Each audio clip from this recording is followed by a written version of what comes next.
lot that I want to get through, and I'm going to do something that y'all are going to hate, which is read a lot. I think that hopefully you'll be kind of interested in what I'm showing, so hopefully that won't really matter, and I promise that I'm kind of an animated human being, so yeah, so hopefully, I think that you're going to like it, I hope. So this is Crude Illumination.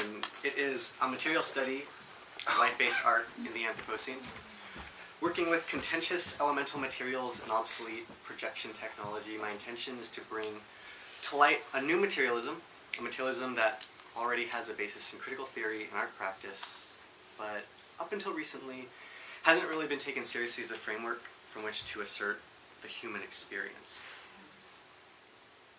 So, a description of what is going on here.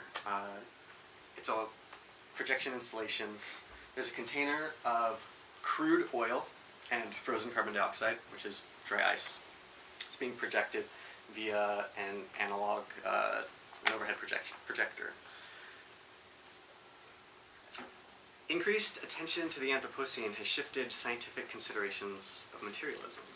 Crude illumination argues for a signal materialism, a deep looking at a state flow in which the space of humans' experience is a plural terrain of shifting dynamics shaped by visible and invisible forces such as acoustic ecologies, signal transmission, microbial clouds, and a history of capital extraction and resource exploitation. So I'm thinking through crude oil as a network of ideological formulation, enabling certain pathways of enunciation, the meaning of a network being revealed through what Keller Easterling calls its disposition. Not what it does, but how it does it, what its tendencies are. Tracing cultural infrastructure that is enabled, activated, or even manufactured by the material flows of crude oil. So this deep looking at crude illumination helps negotiate points of contact, the cultural catalyst that crystallizes aggregates of one form into another. Deep looking as a close examination of the materials and forces of crude illumination, a meditation on their present, past, and future. This is both a metaphor. Crude illumination is crude oil sublimating carbon dioxide into a gallery space. Symbolic climate change in action. But it is also a tool. Wendy Chun, a software studies person, describes software as a thing.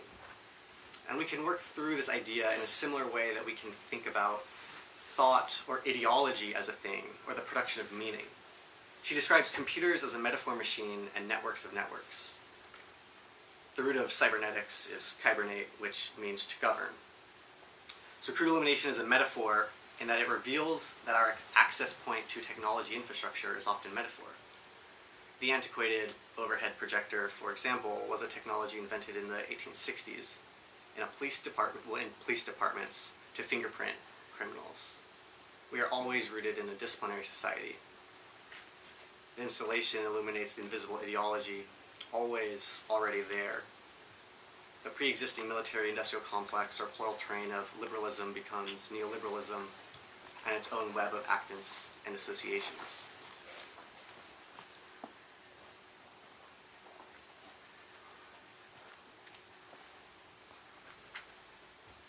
Crude illumination also explores the materiality of solar energy source, the materiality of the electromagnetic spectrum, organic decay and stored solar energy in the biomass of the Earth's decomposition over time, on timescales inaccessible to humans and through vast and unstable flows that solar energy resurfaces as crude oil.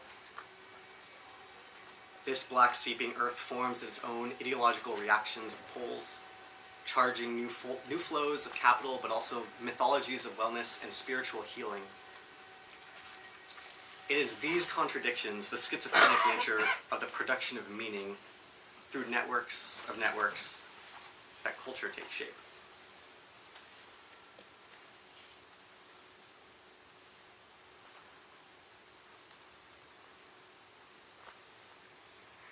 So I'm going to describe the process by which this installation comes to be, because the actual material forces are fairly interesting. And it originates in this past work that I was doing, primarily exploring water and water receptacles and digital information as a way of trying to come to terms with some sort of vessel as a container for information.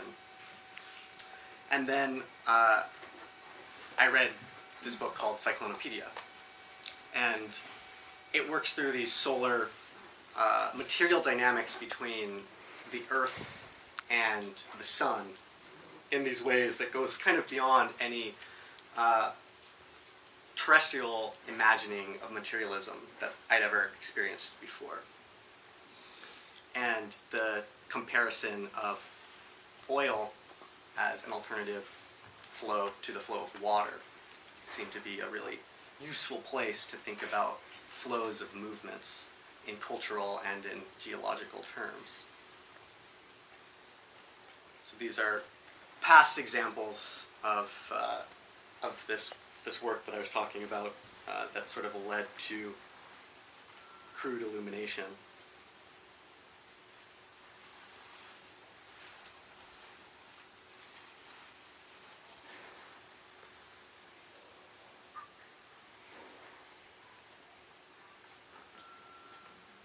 So it turns out purchasing crude oil as a consumer is not necessarily an easy thing to do, nor can you use the logic of global supply chains and barrel costs as a way of working through how you might acquire the material. And I guess it's possible it's asking the wrong question when searching for it, but I think the fact that it might be a privileged question to ask is an interesting observation in a global political platform largely dominated by petropolitics and the way that we think about capitalism. So I found this product called 100% Pennsylvania crude oil. Oh no. Scalp treatment. Gosh. And this is real, and I bought some, and the installation that you saw is using this material, and its only listed ingredient is 100% Pennsylvania crude oil. So of course, I had all these questions like, why is crude oil being sold as a scalp treatment? And also, what is Pennsylvania crude oil? So Pennsylvania crude oil is regarded as a high-quality crude. I guess it's noteworthy because Pennsylvania is the home of the first oil well in the United States, a place called Drake's Oil Well. It first began in 1859, and it wasn't the first oil well, nor was it the first historical exploration of exploitation of oil resources, thousands of years old, fulfilling different functions depending on the different spaces and cultural mythologies and structures we're thinking about. However, it's the first in the United States, and it's largely responsible for the explosion of oil exploitation on a global scale at this point. So, why is crude oil being sold as a scalp treatment? On Barr's website, this is the company that sells the product. The product specifically is labeled, the 100% Pennsylvania crude oil is labeled as crudeolium, and it's trademarked. And so this product, well, the idea of crudeolium is grounded in histories of the founder of the New Age movement, Edgar Cayce, who invented this product called crudeolium. So it was hard to know why he did this, what the logic was for thinking what would be good about crude oil being a scalp treatment.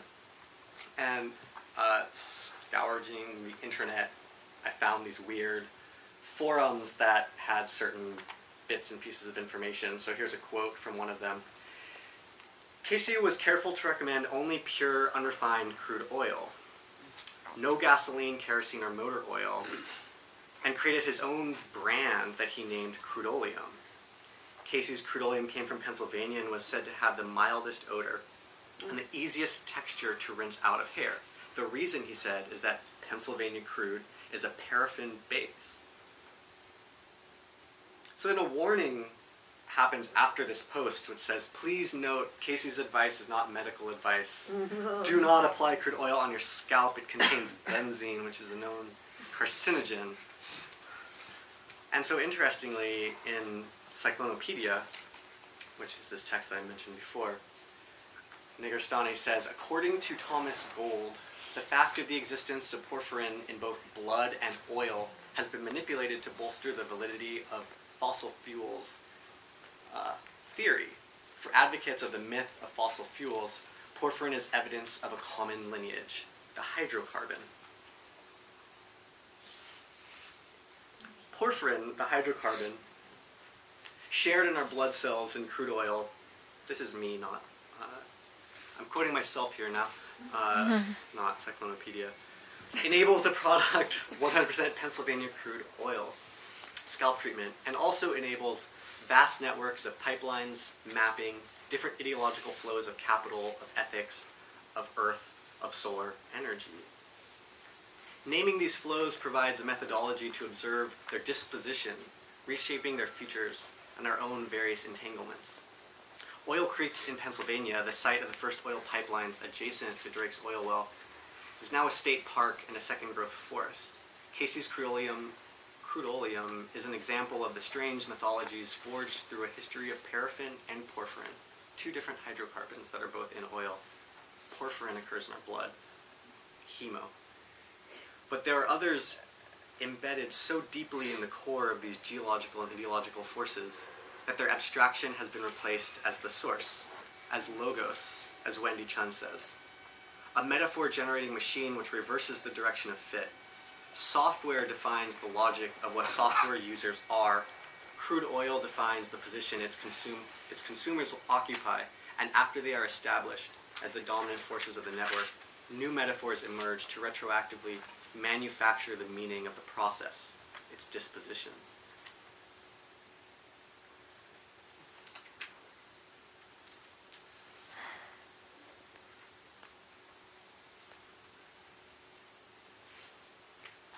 So scaling back down to Crude Illumination, the installation, some materiality in action, the impacts of forces smashing together, techno-fetishism, and light materiality illuminating climate change reactions from the crude source, transmissions of light, and also transmissions of meaning. I'm interested in the way that paraffin as a material force traces cultural mythologies, simultaneously advancing oil extraction at new scales of global flows of capital and an ointment of spiritual power. These two diverging histories describe an unstable material terrain of the last 150 years.